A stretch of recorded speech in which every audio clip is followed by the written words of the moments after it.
doon sa Macau. Ayan. Tayo po ay gagala. Subukan ko nga rin pupuntahan yung isang tourist spot na tinatawag nilang simbahang putol daw. Putol na simbahan kanila. So, pupuntahan po yun natin ngayon. Titignan ko kung bakit nga ba nila yun dinadayo.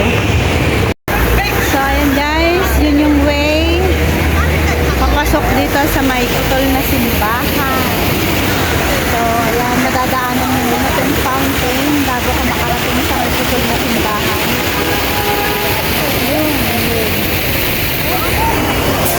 So, ayan guys, maraming ang tao pupunta roon.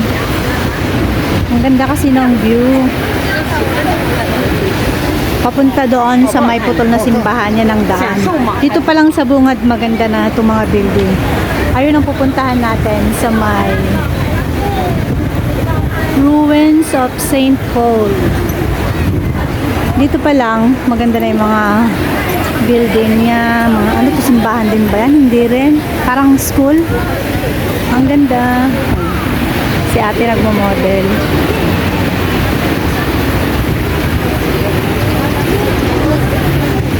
Tara, lakad tayo papunta ron. Pero sabi nila malayo-layo pa dito. Ang putol na simbahan, malayo-layo pa. Ang ganda ng ano oh. Dito pa lang sa floor ang ganda na niya. Tapos ang ganda ng mga ano ba to? Ganda ng building.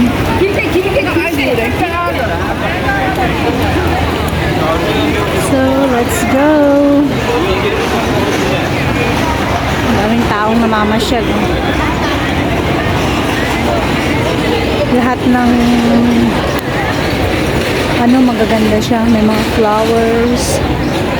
Ayun, may sumisilip pa doon. Farmacia Popular. Sasa. Mga shop naman pala. Akala ko to building na ano. Simbahan, ganun. Hindi pala. Mga shop, oh. Tapos dito din, ganun din. Pharmacy. Restaurant. Ayan. Sa mga hindi pa nakakapunta rito sa may putol na simbahan,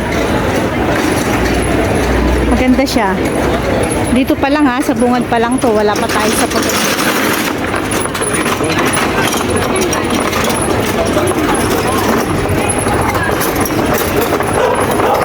May aso. Yung aso natahol. Asan na? Nagwawala na yung aso. Ayun. Ayun, yung aso nagwawala na. Ay, switch. Ice cream. Mamaya. Maganda nga.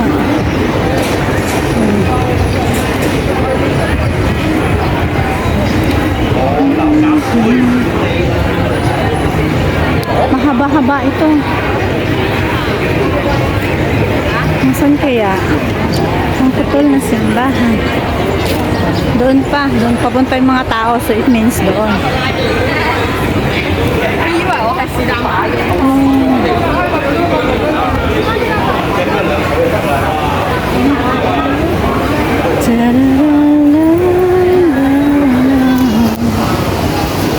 So ayan guys, dito sa Macau may maraming free taste. Ayan, nakakuha po ako ng isang free taste.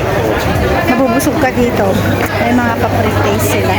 Sinasabi ko na maraming free taste.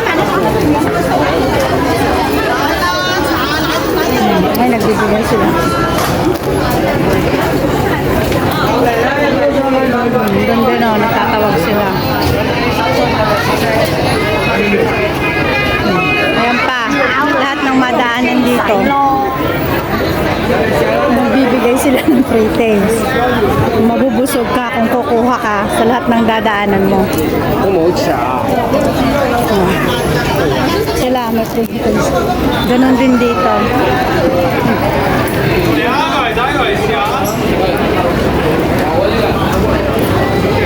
Diba? Puro pre-taste yan. Kaya malapit na ako sa may putol na simbahan.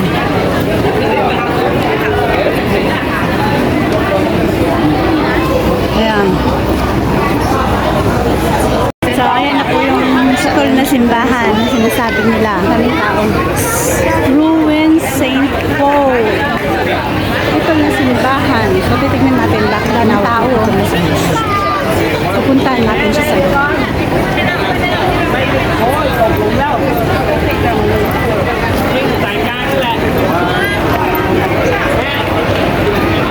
Ayun o, yung putol na simbahan. Subukan nga natin akyatin. So, tingnan natin bakit tinawag yung putol. Yung pala yung St. Paul. So, ganyan lang pala siya. Kaya pala tinawag na putol. Kasi dito lang siya sa harap. So, sa loob, puntahan natin.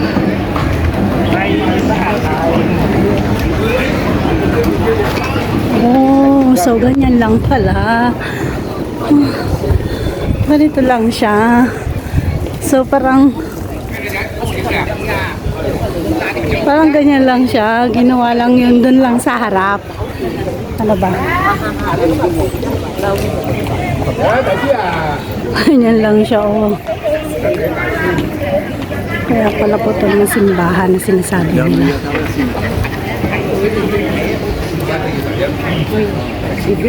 Ganyan lang. Ça se trouve, c'est vos... So, design lang yun nasa harap.